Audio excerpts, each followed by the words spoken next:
સમાજ સુધારવા માટે બંધા પણ જરૂરી છે, એ પણ સારું હોય. પણ સૌથી પહેલો બંધો દીકરીના પૈસા નહીં લેવા એવો કરો ને તો દેવાને બહુ ગમશે.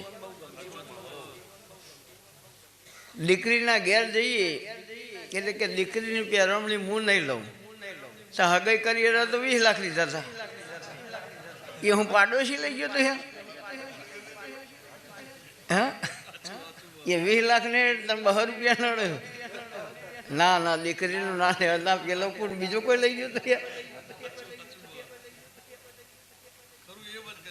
એટલે એ બંધો થાય.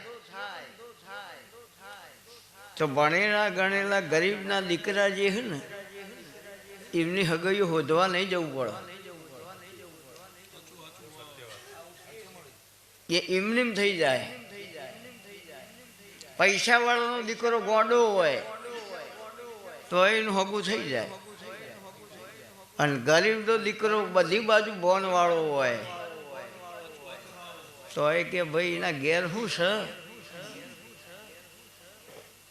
મોટિયાડો તો સારો તો યાર સારો એ તને દેખાય તો એ સ્વીકાર લે ને કે ભૂકંપ આવશે, કુદરતી હોનારત આવશે, ખબર નહીં પણ રાતમાં બધું જતું રહે. કાલ શું થવાનું હોય કોઈને ખબર નહીં.